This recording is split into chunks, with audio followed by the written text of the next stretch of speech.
উত্তর 24 পরগনার মোট আসন 33। এখানে মুসলিম ভোট 25.31%। আজকে আমাদের পর্যালোচনা 2026-এর বিধানসভা ভোট উত্তর 24 পরগনাকে নিয়ে। গতবার এই উত্তর 24 পরগনায় টিএমসি খুব ভালো ফল করেছিল, তাই 85% আসন টিএমসি দখল করেছিল। তার প্রধান কারণ ছিল মুসলিম ভোটের পুরোটাই টিএমসি নিজেদের দখল নিতে পেরেছিল। এই জেলায় 2021-এর পর এমন কিছু ঘটনা ঘটে যা সারা বিশ্ববাসীকে তাক লাগিয়ে দিয়েছিল। বাংলা মা এবং ভারত মাতার মাথা নত হয়েছিল।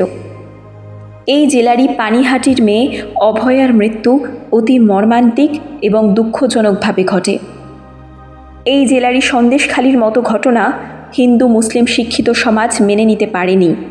এই জেলাতেই জন্ম হয় জঞ্জাল সন্দীপ ঘোষের। এই জেলারই আরেকটি জঞ্জাল সন্দেশখালির নায়ক শেখ শাহজাহান, এবং জেলখানায় বসে জেলের হাওয়া খাচ্ছে যে। সবথেকে বেশি পরিযায়ী শ্রমিক এই জেলাতেই আছে। এই জেলার মুসলিমরা আজ অনেক সজাগ। এই জেলাতেই বেশি অবৈধ ভোট বাদ পড়েছে।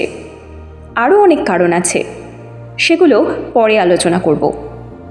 যাই হোক, শক্তিনগর আলোর সম্পাদক শ্রী বাঁশি রায়ের পর্যালোচনায় ঠিক এই জেলায় কোন পার্টি কটি আসন পাবে তিনি তার বিচক্ষণ চোখ দিয়ে তা বিচার করেছেন।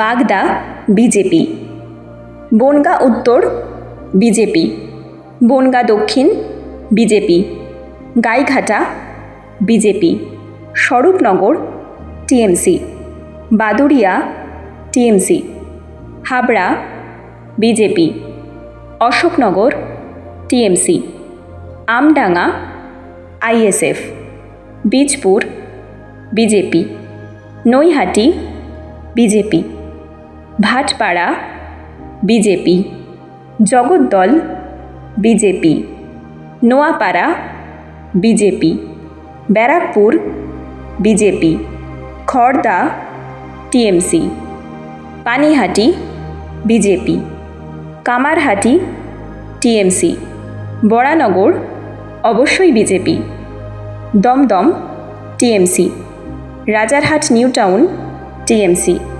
বিধাননগর বিজেপি, রাজারহাট টোপাপুর BJP, Madhyamgram TMC, Barasat BJP, Deganga ISF, Haroa ISF, Minakhan TMC, Sandeshkhali BJP, Basirhat Dakshin BJP, Basirhat Uttar TMC, Hingalganj BJP.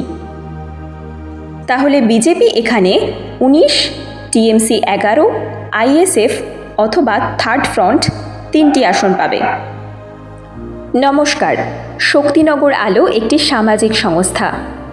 এই সংস্থার আঙিনা থেকে সমাজের উন্নয়নমূলক কাজকর্ম করা হয়।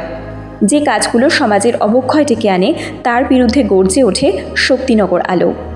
আমরা কোনো অর্থনৈতিক সহযোগিতা দাবি করি না, শুধু আপনাদের ভালোবাসা থেকে যেন বঞ্চিত না হয় সেই জন্য এই চ্যানেলটিকে সাবস্ক্রাইব করুন।